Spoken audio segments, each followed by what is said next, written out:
성도 여러분들 안녕하십니까? 매일같이 안교 교과로 말씀을 묵상하는 이 시간에 함께 하신 여러분들을 진심으로 환영합니다. 어느덧 한 기가 훌쩍 지나고 새로운 한 기가 시작되었습니다. 지난 기 동안에 영상으로 제공되었던 안실학교 교과 방송을 통해서 여러분들께서 많은 유익을 얻으셨으리라고 생각합니다. 앞으로도 많이 시청하고 참여해 주시고 다른 분들에게도 알려주셔서 함께 매일 말씀 묵상의 부흥이 일어나는 일에 기여하게 되시기를 간절히 바랍니다. 이번에 저희들이 새롭게 다루는 책은 신약의 에베소서입니다. 이제 그 첫 페이지를 열면서 저희들이 함께 기도하고 시작하도록 하겠습니다. 하늘에 계신 아버지 하나님, 새로운 한 기를 시작하면서 주님 앞에 다시 한번 간구를 드립니다. 저희들이 말씀을 펴서 연구할 때마다 주의 성령께서 우리의 심령에 역사하여 주시고 지혜롭게 이해할 수 있도록 은혜를 더하여 주시옵소서. 이 시간을 통하여 많은 분들이 하나님의 말씀의 참 뜻을 깨닫고 하나님의 뜻을 다시 한번 교회 안에 세우는 그런 역사가 일어나도록 저희들을 인도하여 주옵기를 예수님의 이름으로 간절히 기도드립니다. 아멘. 일반적으로 에베소서는 바울이 로마의 감옥 생활을 하던 때 에베소에 편지로 보내졌다고 그렇게 생각합니다. 기록된 연대는 AD 62년경으로 봅니다. 우리가 에베소서 1장부터 6장까지의 짧은 내용을 살펴볼 수 있지만 바울 서신 가운데서 이 에베소서는 매우 탁월한 서신으로 취급됩니다. 학자들 가운데에는 이 에베소서를 바울 서신의 왕관으로 부르기도 하고 또 바울 사상의 진수라고 높이 평가하기도 합니다. 한정된 지면에 함축된 언어로 신론과 교회론, 기독론, 성령론, 구원론, 인간론, 종말론, 우주론, 나아가서 신앙 윤리에 관해서까지 정말 결정적인 언급들을 이 서신을 통해서 하고 있습니다. 바울은 이 서신을 통해서 매우 완성도 높은 그의 신학을 가르치고 있다고 사람들은 생각합니다. 우리들은 이번 기 동안 그러니까 7월부터 9월까지 가능한 한 자세하게 에베소서를 공부하게 될 것입니다. 이제 그 첫 페이지를 함께 넘기시겠습니다. 1과의 제목은 바울과 에베소의 교인들입니다. 먼저 기역절을 보시겠습니다. 그 뜻의 비밀을 우리에게 알리신 것이요 그의 기뻐하심을 따라 그리스도 안에서 때가 찬 경륜을 위하여 예정하신 것이니 하늘에 있는 것이나 땅에 있는 것이나 다 그리스도 안에서 통일되게 하려 하심이라. 에베소서 1장 9절과 10절에 있는 말씀입니다.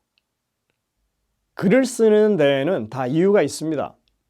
때로는 매우 심각한 목적을 가지고 쓸 수도 있습니다.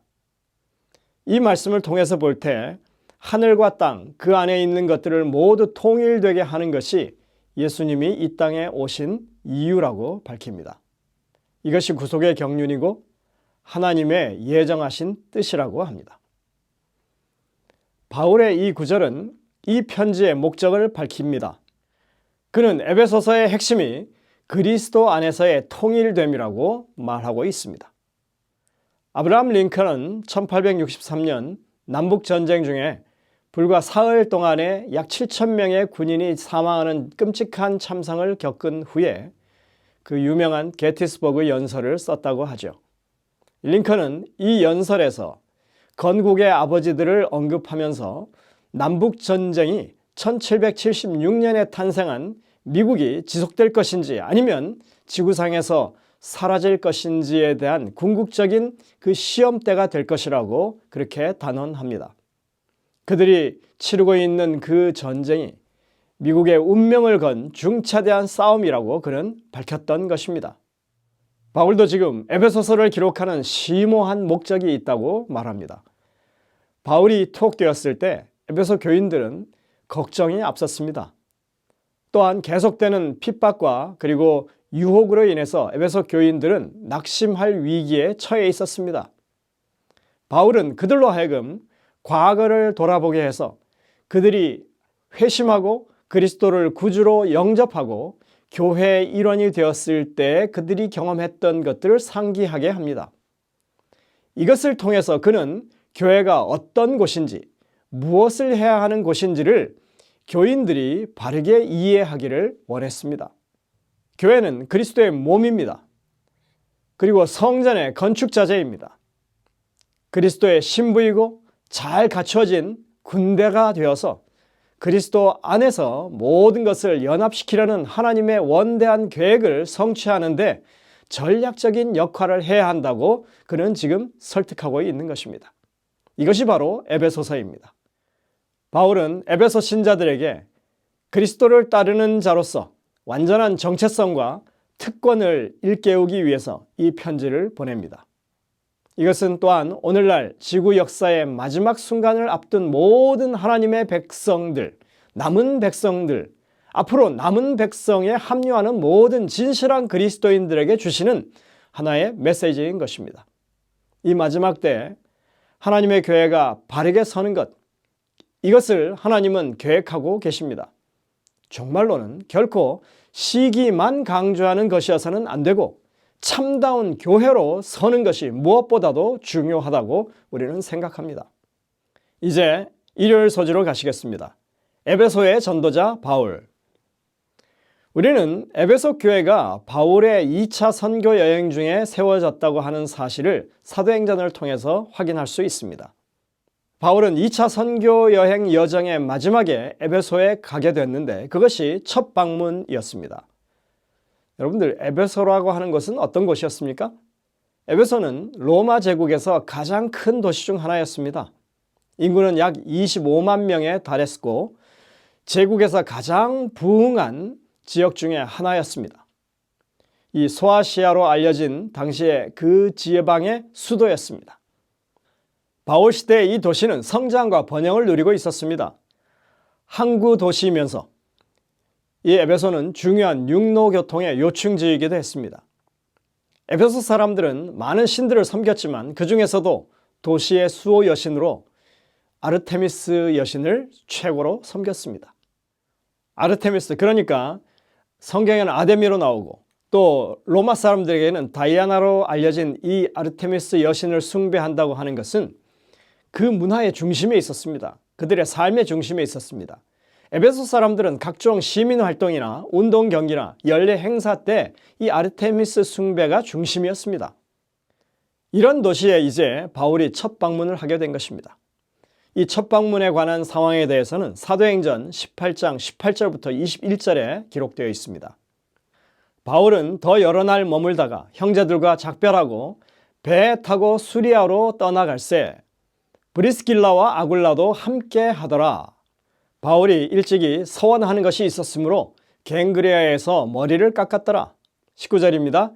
에베소에 와서 그들을 거기 머물게 하고 자기는 회당에 들어가서 유대인들과 변론하니 여러 사람이 더 오래 머물기를 청하되 허락하지 아니하고 작별하여 이르되 만일 하나님의 뜻이면 너희에게 돌아오리라 하고 배를 타고 에베소를 떠나. 바울은 그때 일정상 매우 바빴던 것으로 보입니다. 그래서 그것에 그렇게 오래 머물지 못했습니다. 하지만 그곳에 선교를 위해서 브리스길라와 아굴라 부부를 남겨두었다고 기록하고 있습니다. 바울은 하나님의 뜻이면 다시 볼 거라고 했습니다. 그리고 세 번째 선교여행 3차 여행 때 이제 에베소에 돌아와서 그곳에 3년을 머물렀다고 사도행전은 기록하고 있습니다. 바울은 이 에베소에 하나님의 교회를 확고히 세우기 위해서 그곳에 오랜 기간을 보내게 됩니다. 에베소에서 이렇게 사역을 펼쳐나가던 중에 어떤 한 사건을 통해서 예수님의 위상이 아주 높아지는 그런 일이 발생하게 됩니다. 누가는 사도행전 19장에서 에베소 도시에서 활동했던 유대인 퇴마사들에 대한 정말 신기한 이야기를 들려줍니다. 그들이 예수님과 바울의 이름을 자신들의 주술에 끼워 넣어서 이적을 행하려 하다가 오히려 봉변을 당한 이야기가 나옵니다. 이에 돌아다니며 마술하는 어떤 유대인들이 시험 삼아서 악귀 들린 자들에게 주 예수의 이름을 불러 말하되 내가 바울이 전파하는 예수를 의지하여 너희에게 명하노라 하더라. 유대의 한 제사장 스게와의 7 아들도 이 일을 행하더니 악귀가 대답하여 이르되 내가 예수도 알고 바울도 알거니와 너희는 누구냐 하며 악귀 들린 사람이 그들에게 뛰어올라 눌러 이기니 그들이 상하여 벗은 몸으로 집에서 도망하는지라. 참 해프닝이 생긴 것입니다. 이 소식이 에베소 시내 거리마다 퍼지고 유대인들은 물론이고 헬라 사람들도 모두 이 일을 알고 두려워하며 주 예수의 이름을 높였다라고 그렇게 성경은 기록합니다. 이 사건은 기성 신자들뿐만 아니라 일반인들에게, 특별히 그 마술을 행하려 했던 마술사들에게도 상당히 큰 영향을 미쳤습니다. 마술사들은 은 5만에 해당되는 값비싼 주술서들, 책자들을 공개적으로 불태우는 그런 일을 합니다. 신자들은 물론이고 에베소의 주민들까지 예수님의 이름을 높이게 된 그런 사건이었습니다. 그렇게 아르테미스 여신을 숭배하던 그 도시가 예수 그리스도에 대한 경배가 유행하게 되었던 사건이 바로 이 사건이었다고 하는 것입니다. 엘렌 화이트는 사도행적을 기록하면서 이 사건, 즉 마술사들이 그들의 마술 서적을 태운 그 사실은 그저 퍼포먼스를 한 것이 아니라 그들이 참으로 회개했다는 증거라고 그렇게 설명하고 있습니다. 에베소 사람들은 마술책들을 불사름으로 저희가 한때 좋아하였던 것을 이제 저희가 미워한다는 것을 나타내었다. 그들이 특별히 하나님께 범죄하고 그들의 영혼을 위태롭게 한 것은 마술을 의존하였기 때문이었으며 그와 같이 분개를 나타낸 것은 마술을 대적하였기 때문이었다. 이리하여 그들은 참된 회개의 증거를 나타내었다. 사도행적 288쪽에 화이트는 이렇게 기록합니다. 그들이 태운 마술 서적의 값이 은 5만이라고 했습니다. 이것은 5만 데나리온입니다. 5만 일례의 1당인 셈이죠. 오늘날 최저시급을 15불로 계산해서 하루 일당을 120불이라고 산정했을 때 이 돈은 시가 800만 불에 해당되는 어마어마한 큰 돈입니다. 그들이 이 정도의 손실을 감수하면서까지 그 책들을 태운 것은 결코 단순히 퍼포먼스가 아니었다고 하는 것입니다. 그러나 이것은 서막에 불과했습니다. 에베소 도시에서 더 큰 사건이 일어나게 되는데 우리는 이제 내일 그 일에 대해서 다시 한번 살펴보게 될 것입니다. 분명한 것은 복음이 증거되는 그 현장에서 바울의 능력이나 선교의 전략에 의해서가 아니라 성령 하나님의 강력한 역사하심이 일어난다고 하는 것이 오늘 우리가 바라봐야 할 중요한 교훈인 것입니다. 오늘날에도 우리는 그런 놀라운 하나님의 능력이 사람들에게 보여줄 수 있다고 하는 사실을 하나님을 의지하면서 분명하게 여러분들 마음 가운데 담게 되시기를 바랍니다. 아무리 우상 숭배가 만연한 도시라 해도, 경제적으로 부유해서 부족함이 없는 사람들이 사는 곳이라 해도, 복음에 관심이 없어 보이는 그런 도시라 해도, 마술 같은 그런 흥행적인 것에 심취되어 있는 사람들이 있는 곳이라 해도, 철저한 유대인들이라 해도 하나님의 역사하심은 우리의 능력과는 별개로 분명히 드러나게 된다고 하는 것입니다.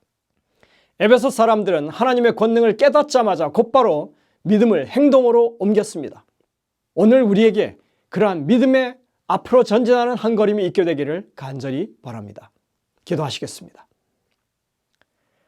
하늘에 계신 아버지 하나님, 참으로 사람의 능력이나 교회의 전략이 아니고 재정이 아니고 주의 성령의 역사하심이 하나님의 복음이 전파되는 곳에 역사하신다고 하는 것, 그래야만 한다고 하는 것을 우리 모두가 깨닫게 해주시니 감사드립니다.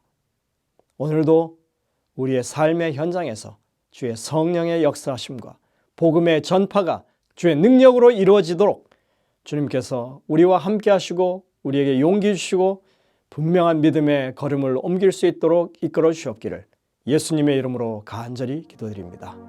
아멘.